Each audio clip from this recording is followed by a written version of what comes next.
Bismillahirrahmanirrahim. Assalamualaikum warahmatullahi wabarakatuh. Perkenalkan, nama saya Cia Cundayanti dengan NIM 877832511. Di sini saya akan melakukan kegiatan praktikum IPA di SD KP2 yaitu simbiosis. Tujuan praktikum ini adalah untuk mengidentifikasi simbiosis mutualisme, simbiosis komensalisme, dan simbiosis parasitisme. Adapun alat dan bahan yang saya gunakan yaitu alat tulis, tabel pengamatan, dan alam sekitar. Nah, berikut adalah contoh dari simbiosis mutualisme cacing dengan tanah. Simbiosis mutualisme adalah hubungan antara dua makhluk hidup yang saling menguntungkan satu sama lain. Kedua pihak mendapat manfaat dari hubungan tersebut. Cacing dapat menggemburkan tanah dengan cara membuat lubang-lubang, sehingga tanah menjadi gembur dan subur. Itu menjadikan akar tanaman mudah tumbuh dan menyerap air serta unsur hara. Dan keuntungan bagi cacing mendapatkan tempat tinggal yang lembab dan makanan berupa sisa-sisa bahan organik dalam tanah. Adapun contoh simbiosis mutualisme kupu-kupu dengan bunga. Kupu-kupu hinggap di bunga untuk mengambil nektar sebagai makanannya. Saat itu, serbuk sari dari bunga menempel pada tubuh kupu-kupu. Dan keuntungan bagi kupu-kupu mendapat nektar atau makanan. Adapun keuntungan bagi bunga, serbuk sari dibawa ke bunga lain oleh kupu-kupu sehingga terjadi penyerbukan.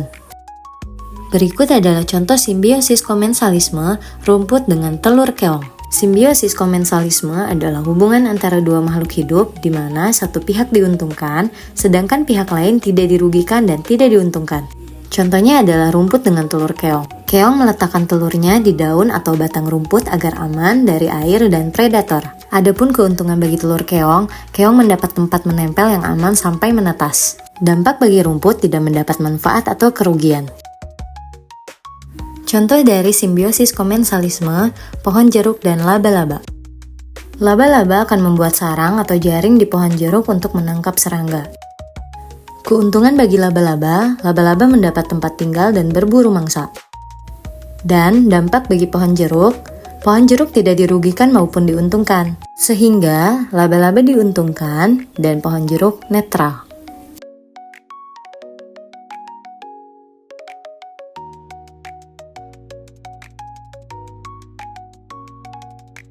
Yang ketiga, contoh dari simbiosis komensalisme, pohon puring dan tanaman anggrek.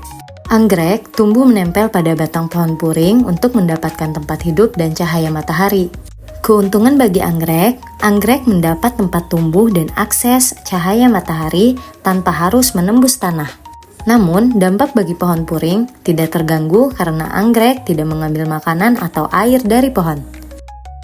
Lalu, yang terakhir, ada contoh dari simbiosis parasitisme, pohon jambu dan benalu.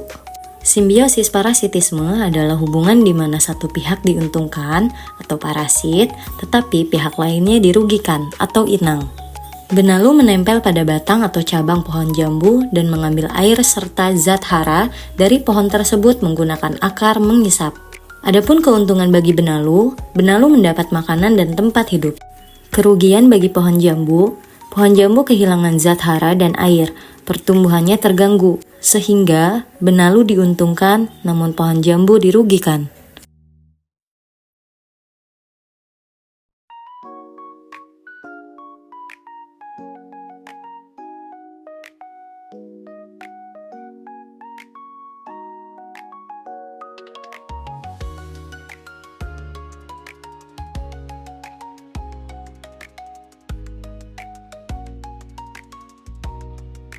Nah, inilah contoh terakhir dari simbiosis parasitisme, nyamuk dan manusia. Nyamuk betina mengisap darah manusia untuk perkembangan telurnya.